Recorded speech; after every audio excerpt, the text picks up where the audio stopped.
লোকসভা নির্বাচনের প্রচার ঘিরে উত্তপ্ত কোচবিহারের দিনহাটা। কেন্দ্রীয় মন্ত্রী নিশীথ প্রামাণিকের সঙ্গে হাতাহাতি রাজ্যের মন্ত্রী উদয়ন গুহের। নির্বাচনী প্রচার চলাকালীন উত্তপ্ত হয়ে ওঠে পরিস্থিতি। তৃণমূল এবং বিজেপির মধ্যে সংঘর্ষ বাধে। নিশীথ এবং উদয়নও হাতাহাতিতে জড়িয়ে পড়েন বলে জানা গিয়েছে। পরিস্থিতি সামাল দিতে গিয়ে মাথা ফাটল এসডিপিওর।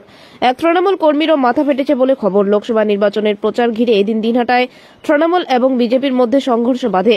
জানা গিয়েছে, এদিন চৌধুরীহাট থেকে প্রচার সেরে ভেটাগুড়ি ফিরছিলেন কেন্দ্রীয় স্বরাষ্ট্র প্রতিমন্ত্রী তথা লোকসভা নির্বাচনের কোচবিহার আসনে বিজেপির প্রার্থী। বিজেপির দাবি, নিশীথের কনভয় যেতে দেখে তৃণমূলের তরফেই হামলা চালানো হয়, যাতে নেতৃত্ব দেন উদয়ন। একেবারে সামনাসামনি পড়ে যান নিশীথ এবং উদয়ন। হাতাহাতিতে জড়িয়ে পড়েন তারা। নিরাপত্তারক্ষীরা কোনো রকমে নিরস্ত করেন তাদের। এ ঘটনায় তৃণমূলের এক কর্মীর মাথা ফেটে গিয়েছে। হাসপাতালে ভর্তি তিনি। দিনহাটার এসডিপিও ধীমান মিত্রেরও মাথা ফেটে গিয়েছে বলে খবর। পাল্টা তৃণমূলের তরফে বলা হয়, নিশীথের কনভয় থেকে তৃণমূল কর্মীদের উপর হামলা চালানো হয়, তাতেই উত্তেজনা ছড়িয়ে পড়ে। আর দিনহাটাতে দুই মন্ত্রীর হাতাহাতিতে রাজনৈতিক উত্তেজনা ছড়িয়ে পড়ে। প্রথমেই বলবো যে আজকের এই ঘটনা অত্যন্ত নিন্দনীয় ঘটনা এবং এই ঘটনার তীব্র প্রতিবাদ জানাই, ধিক্কার জানাই। আজকে আমাদের নির্ধারিত কর্মসূচি ছিল, আপনারা জানেন। আমাদের নির্ধারিত কর্মসূচি অনুযায়ী আমরা বিভিন্ন জায়গায় আমরা জনসংযোগ কার্যক্রম করি এবং জনসংযোগ করে ফেরার পথে আমরা একটা প্রোগ্রামের পাশ দিয়ে আসছিলাম, যেখানে তৃণমূল কংগ্রেসের কিছু ছোট একটা কোনো কার্যক্রম বা প্রোগ্রাম হচ্ছিল। কিন্তু হঠাৎ অতর্কিত সেই প্রোগ্রাম থেকে আমাদের গাড়িতে পাথর ছুটে আসতে থাকে এবং একের পর এক পাথর, সেখানে ধারালো অস্ত্র দিয়ে আঘাত এবং আগ্নেয়াস্ত্র তারা হাতে উঠিয়ে বারবার কিন্তু সেখানে এসে হুমকি প্রদর্শন করতে থাকে। আমার কনভয়টা তখন অনেকটা এগিয়ে গেছে, ঠিক পেছনের দিকে এই আক্রমণ চলছিল এবং আমার যে গাড়ি, সেই গাড়িতেও আঘাত লেগেছে, সেই গাড়ির কাছেও আঘাত লেগেছে, যদিও বুলেট প্রুফ গাড়ি বলে কিছু হয়নি। কিন্তু এই ধরনের ঘটনা, দিনহাটার বুকে এই ধরনের ঘটনা, আমি বলবো এটা অত্যন্ত লজ্জার এবং এর জন্য দিনহাটার যে একেবারে আপনারা জানেন যে বিধায়ক, যিনি বারবার মানুষকে হুমকি প্রদর্শন করেন। আজকে দেখা যায় যখন আমাদের কর্মীর গাড়ি ভাঙছিল, সেই সময় আমি এবং জেলা সভাপতি গাড়ি থেকে নামি এবং সেখানে দেখি জেলা সভাপতিরও মাথায় ঢিল লাগে, তার চোখে লেগেছে।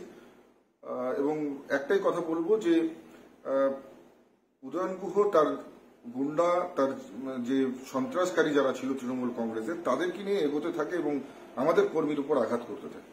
এটা সত্যি ভাবতে অবাক লাগে যে একজন জনপ্রতিনিধি হয়ে এইভাবে প্রকাশ্য গুন্ডামো করা, এটা মেনে নেওয়া যায় না। আজকে যখন আমরা আজকের ঘটনা দেখেছি যে উদয়ন গুহর একেবারে সাগরের বিষুধর, তিনি চওড়াহাটে ব্যবসায়ীদের আঙ্গুল উঁচিয়ে হুমকি দিচ্ছে, বলছে সোজা আঙ্গুলে ঘি না উঠলে আঙ্গুল বাঁকা করবে। ভাবা যায় এটা? একজন বয়স্ক মানুষ, তিনি বাজারে ঢুকে এই ধরনের হুমকি দিচ্ছে, ব্যবসায়ীদের হুমকি দিচ্ছে। আজকে আগামীকাল আপনারা জানেন হোলির উৎসব রয়েছে। সমস্ত যারা দিনহাটার মারোয়াড়িরা রয়েছেন, সব মারোয়াড়ি কমিউনিটির লোকেরা আগামীকাল হোলি উৎসব পালন করবেন। আর আজকে বন্ধ ডাকলেন। একে তো আমার কনভয়ের উপর আক্রমণ, তার উপর মারোয়াড়িরা যাতে আগামীকাল অনুষ্ঠান করতে না পারে তাদের হোলি, সেই জন্য বন্ধ ডেকে দিলেন। কিছুদিন আগে দিনহাটার সমস্ত মারোয়াড়িদের এই উদয়ন গুহ তিনি বলেছেন যে মারোয়াড়িরা বিজেপিকে ভোট দেয়, তাই হিন্দিভাষী যারা রয়েছে, যারা মারোয়াড়ি রয়েছে দিনহাটার, যারা জৈন সমাজের রয়েছে, তাদেরকে হুমকি প্রদর্শন করেছেন যে তাদেরকে ভোট দিতে না করেছে। এটা কোন ধরনের রাজনীতি? এই রাজনীতি কোন ধরনের? আজকে যেখানে আমরা বারবার বলছি, এবং আমি যখন নমিনেশন পেয়েছি, নমিনেশন পেয়ে এসে আমি সমস্ত দলের কাছে প্রথম আবেদন জানিয়েছিলাম যে আসুন আমরা সবাই মিলে সৌজন্যতার রাজনীতি করি, আমরা সবাই মিলে গণতন্ত্রের এই মহোৎসবে আমরা সবাই মিলে উৎসবের মতন পালন করি, যাতে মানুষ প্রত্যেকের গণতান্ত্রিক অধিকার প্রয়োগ করতে পারে। আর সেখানে এই ধরনের একটা ঘটনা, আমি বলবো এর থেকে জঘন্য ঘটনা হতেই পারে না। এবং উদয়ন গুহ কিভাবে হুমকি প্রদর্শন করেন, টিভিতে দেন, মিডিয়াতে দেন, এখন প্রকাশ্যে তার দাঁত নখ বেরিয়ে যাচ্ছে। কিছু মঞ্চ থেকে তিনি বলেছেন তার নাকি আর চাকরি থাকবে না, অর্থাৎ চাকরি বাঁচানোর জন্য,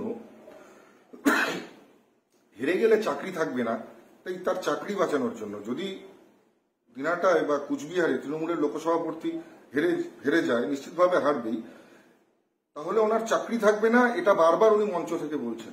কতটা ভয়, কতটা আতঙ্ক, কতটা চেয়ারের প্রতি লোভ, কতটা তার পদের প্রতি লোভ, আর সেই লোভ থেকেই আজকে একেবারে রাস্তায় নেমে এই ধরনের গুন্ডামি করছে, দাঁত নখ বেরিয়ে আসছে, প্রাণ নিতে উপক্রম হচ্ছে।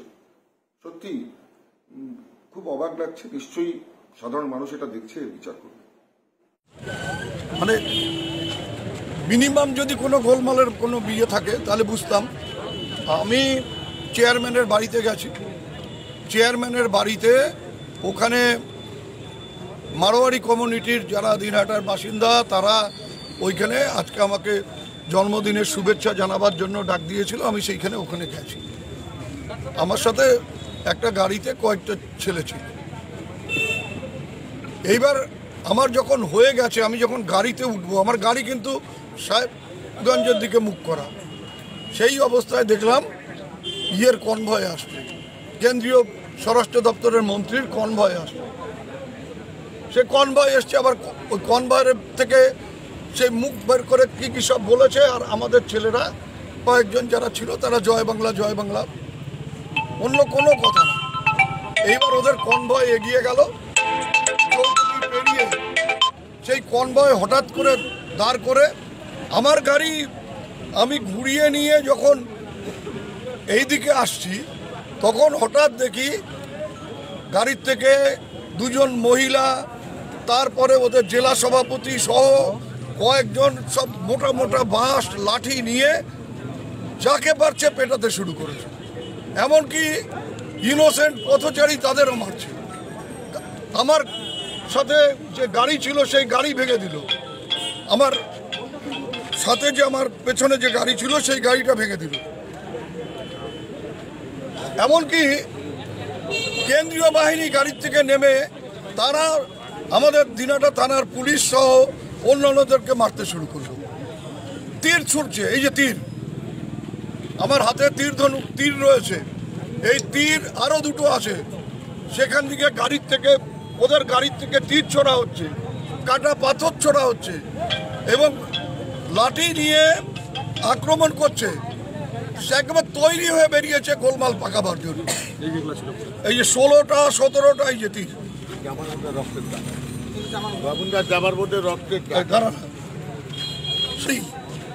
এই কি মানে নির্বাচন কমিশনের কি কোনো ভূমিকা আছে? নির্বাচন কমিশন নাকি শুনি যে গাড়ির সংখ্যা বাধা আছে। আমার ভোট ঘোষণা হয়ে যাওয়ার সাথে সাথে আমি আমার গাড়ি চেঞ্জ করে দিলাম, সরকারি গাড়ি চড়ি না। আমার গাড়ির যে পাইলট ভ্যান তারা ওপর থেকে বাতি খুলে দিল, বাতি ঢেকে দিল, বাতি জ্বালাচ্ছে না। ওখানে ফ্ল্যাগ, ওদের যে লাল পতাকা লাগানো থাকে পাইলটের, সেটা খুলে দিয়েছে।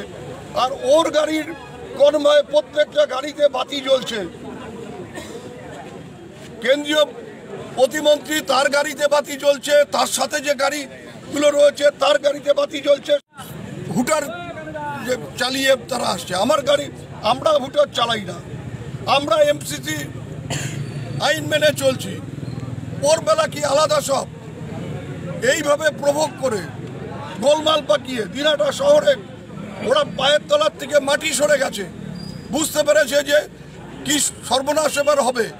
সেটাকে একটা গোলমাল পাকিয়ে অন্যদিকে ঘুরিয়ে দেবার চেষ্টা হচ্ছে পরিকল্পিত। আমাদের লোকেরা বারবার কয়েকদিন ধরে বলছে যে নিশ্চয়ই একটা থম মেরে আছে, একটা গোলমাল পাকানোর চেষ্টা হচ্ছে।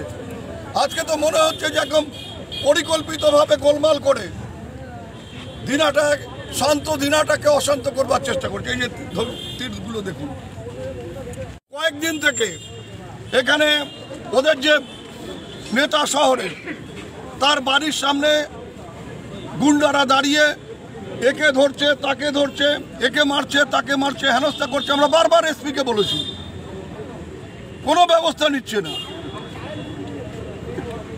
এরকম অবস্থা হলে পরে কি করে হবে? নির্বাচন কমিশন কি অভিযোগ জানাবেন এই বিষয়ে? আমি রাজ্য পার্টিকে জানাবো, তারা যা করার করবেন। আর একটি চ্যানেল আমি শুনলাম যে দেখাচ্ছে যে আমি পুলিশের সাথে ধস্তাধস্তি করছি। তো কেন্দ্রীয় বাহিনী ওরা নেমে এসে লাঠি চার্জ করতে নিচ্ছে, একে মারছে, ওকে ধাক্কা দিচ্ছে। আমি বাধ্য হয়ে এগিয়ে গিয়ে ওই ওদের ঢালকে ঠেলে দিয়ে বলছি যে আপনি এখানে আসছেন কেন, আপনি কেন, আপনি কে, আপনি যাকে সিকিউরিটি দিতে আসছেন সে গাড়ির ভেতরে বসে আছে, আপনারা কেন নেমেছেন? ওদের নামার এখতিয়ার আছে কিনা? আর আপনাদের চ্যানেল দেখিয়ে দিল যে আমি পুলিশের সাথে ধস্তাধস্তি করছি। এগুলো আপনারা খবর করুন। আর সে তো পরে নেমেছে।